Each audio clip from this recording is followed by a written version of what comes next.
राज्य कांग्रेस कमेटी एवं राजस्थान प्रदेश कांग्रेस कमेटी द्वारा दिए गए निर्देश के अनुसार महात्मा गांधी ग्रामीण रोजगार गारंटी अधिनियम 2005 में हाल ही में केंद्र सरकार ने बिना विपक्ष की बात सुने लोकसभा में एवं राज्यसभा में इस विधेयक को पारित कर दिया और नरेगा अधिकार कानून को समाप्त करके वीबीजी रामजी नाम से योजना आधारित कानून बनाया है। इसको लेकर आज हमने एक प्रेस वार्ता रखी है। इस प्रेस वार्ता में आज हमारे साथ में यहाँ के बालोतरा में मैं सभी सम्मानित प्रेस आज का जो ये प्रेस कॉन्फ्रेंस करने की मुख्य वजह है, जैसा कि मैंने आपको पूर्व बताया कि महात्मा गांधी ग्रामीण रोजगार गारंटी अधिनियम 2005 में जिस तरीके से केंद्र सरकार ने नाम बदलकर इस योजना को कमजोर करने का काम किया है, मैं आपको इसके बारे में विस्तार से बताऊंगा कि किस तरीके से इसमें अभी क्या प्रोविजन थे और अब इस योजना को बदलकर इसको किस तरीके से कमजोर किया गया है। कानून का नाम था महात्मा गांधी ग्रामीण रोजगार गारंटी अधिनियम 2005 में ये शुरू हुआ और राजस्थान के जयपुर से पूर्व प्रधानमंत्री मनमोहन सिंह जी ने और यूपीए की चेयरपर्सन सोनिया गांधी जी ने यहाँ से इसकी शुरुआत की थी, राजस्थान के जयपुर से। और अभी वर्तमान में सरकार ने विकसित भारत गारंटी फॉर रोजगार व आजीविका मिशन ग्रामीण 2025 के नाम से इसको नाम परिवर्तन किया गया। इस कानून में रोजगार की गारंटी प्रति ग्रामीण परिवार को 100 दिन की काम का कानूनी हक था पहले, और अभी वर्तमान में प्रति ग्रामीण परिवार को 125 दिन का दावा, लेकिन वास्तविक गारंटी नहीं। ग्राम सभा की भूमिका, ग्राम सभा केंद्रित कार्य चयन, निगरानी एवं सोशल ऑडिट मजबूत थी पहले। अभी ग्राम सभा की भूमिका कमजोर कर दी गई, डिजिटल सिस्टम कर दिया, स्टीयरिंग कमेटी और ऊपर से नीचे योजना पर जोर है। काम की प्रकृति स्थानीय जरूरतों पर आधारित श्रम प्रदान कार्य, ठेकेदार का कोई रोल नहीं था, इस तरीके का ये काम था। अब इसको कर दिया। इंफ्रास्ट्रक्चर विकसित भारत स्टेक पर आधारित कार्य जिसमें श्रम व श्रमिक केंद्र नहीं है। खेती के समय नियंत्रण, पहले खेती का समय हो चाहे गैर खेती का समय हो, कभी भी 100 दिन का काम श्रमिक कर सकता था। खेती के मौसम में भी काम की गारंटी मजदूरों को स्वतंत्रता देता था। अभी वर्तमान में कृषि के समय काम पर रोक, श्रमिक की स्वतंत्रता पर अंकुश लगाकर उसे किसी के मातहत करता है, वह इसके मोल भाव की ताकत खत्म करता है। पहले जब मजदूर चाहे तो उसको पूरी हाजिरी नहीं मिलती थी तो वो नरेगा में काम कर सकता था, और किसान के यहाँ कहीं भी बाहर काम करने की मजदूरी ज्यादा मिलती थी तो वो उस काम को रोककर वहां कर लेता था और फिर भी उसके बाद 100 दिन बचते थे। मजदूरी का भुगतान, राज्यवार मजदूरी दर, विलंब पर मुआवजा का प्रावधान था कि जब मजदूर को मजदूरी लेट होगी तो उसको मुआवजा मिलेगा।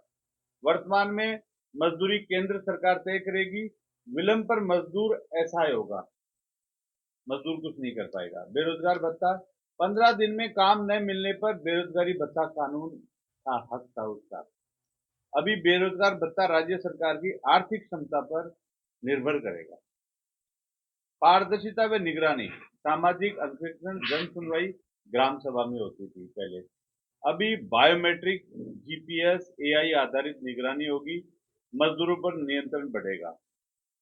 क्या बदलाव, काम का अधिकार, मजदूर केंद्र में, श्रमिकों का पलायन रुका था, श्रमिक के बच्चों की शिक्षा स्थानीय स्तर पर हो सकती थी। मजदूर को मजदूरी वहां काम करता, उसके बच्चे वहीं के स्कूल में पढ़ते, उसको बाहर कहीं जाने की जरूरत नहीं थी। अभी योजना आधारित रोजगार है, इंफ्रास्ट्रक्चर और लक्ष्य केंद्र में श्रमिकों का पलायन बढ़ेगा, श्रमिक के बच्चों की शिक्षा पर विपरीत असर पड़ेगा। जब किसी को काम नहीं मिलेगा तो उसको काम के लिए और कहीं जाना पड़ेगा, और कहीं जाएगा तो उसके बच्चे यहाँ जो बच्चों का एडमिशन है फिर उसकी शिक्षा पर असर पड़ेगा। और खास तौर पर आपने देखा होगा कि शिक्षा का सबसे ज्यादा प्रभाव पड़ता है श्रमिकों के बच्चों पर। मनरेगा एक हक आधारित नीचे से ऊपर चलने वाला कानून है, जबकि वीजी राम जी में रोजगार को योजना, बजट और डिजिटल नियंत्रण से जोड़ा गया है, जो कि ऊपर से नीचे चलने वाली योजना है। किस क्षेत्र में व किस मजदूर को काम मिलेगा, ये सरकार तय करेगी। ग्राम सभा व पंचायत की भूमिका नगण्य रहेगी। आप इसको डिटेल में समझ गए होंगे कि पहले श्रमिक को पूरी रोजगार की गारंटी थी। ग्राम पंचायत स्तर पर ग्राम सभा तय करती थी कि वहां मेरिट पे कौन सा काम होगा और किस जगह पे मजदूरों को लगाना है। मजदूर कभी भी जाके अपने 100 दिन की काम की उसकी गारंटी थी। अगर उसको काम नहीं मिलेगा तो उसको बेरोजगार भत्ता मिलेगा। वर्तमान में बेरोजगार भत्ते की कोई प्रोविजन नहीं है, काम की कोई गारंटी नहीं है, और ऊपर से तय होगा कि इंफ्रास्ट्रक्चर कहाँ मजबूत करना है, कौन सी जगह काम कराना है। इस तरीके के बहुत बड़े ये बदलाव किए गए हैं।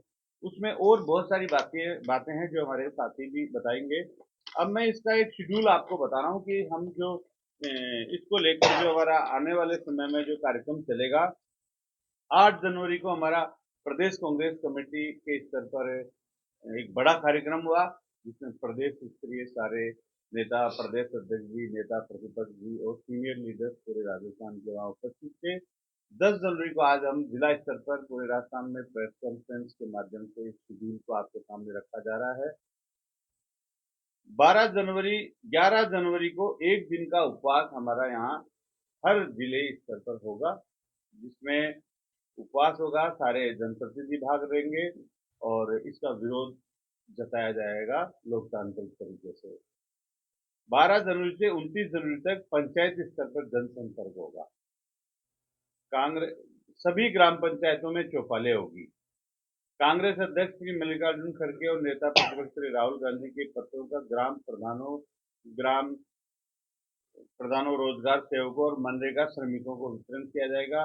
विधानसभा स्तरीय नुक्कड़ सभाएं एवं पंपलेट वितरण का कार्यक्रम होगा।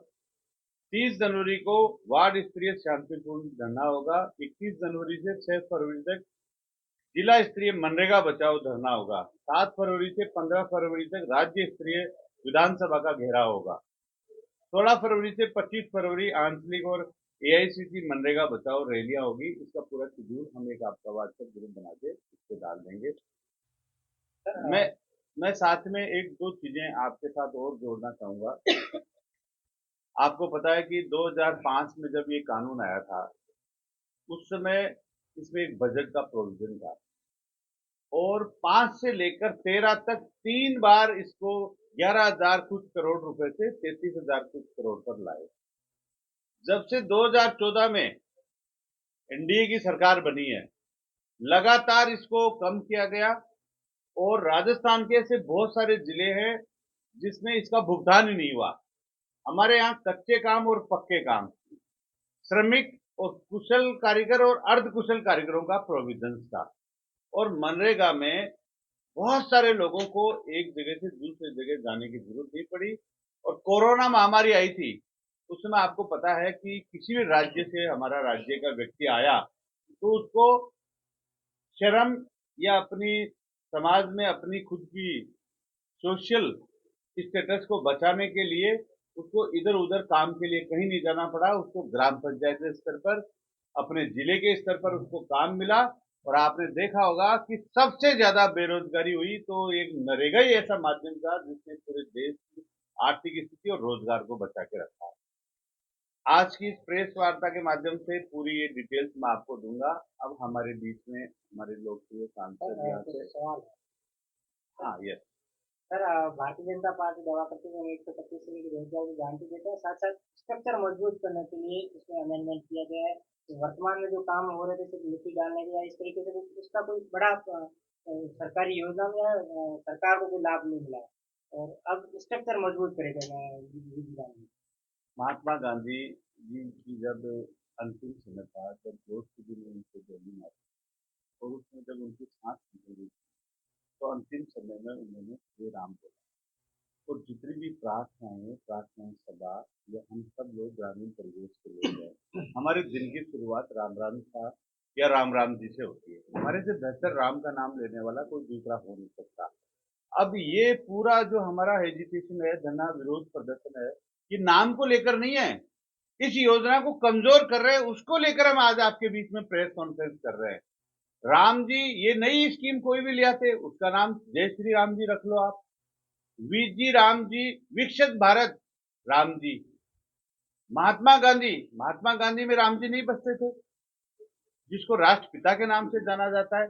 हमारा देश नहीं, पूरा विश्व अहिंसा दिवस के रूप में उनको नाम को याद देकर एक पर्व के रूप में मनाया जाता है। महात्मा गांधी जी का सिर्फ इनका उद्देश्य नाम हटाने का नहीं है, नाम हटाने की आड़ में ये जो योजना थी जिसमें गरीब आदमी को फायदा मिलता था। आप बताइए, जब से 2014 से ये लोग सत्ता में आए हैं, कोई एक स्कीम मुझे बता दीजिए जो किसी खेत किसान मजदूर को लेकर इन्होंने बनाई हो। ये बड़ी बड़ी बातें करते हैं, बुलेट ट्रेन लाएंगे, हम ये कर देंगे, हम वो कर देंगे। सही मायने में आप बताइए अगर उन्होंने कोई काम किया हो। अभी काफी राज्यों में हमारे सांसद महोदय जाके आए, इन्होंने व्यक्तिगत रूप से देखा है कि देश आजाद हुआ तब से लेकर हमारे देश में कितने बड़े बड़े काम हुए। इन्होंने जो ज्यादा से ज्यादा उद्घाटन किए हैं या उनका नाम बदला है।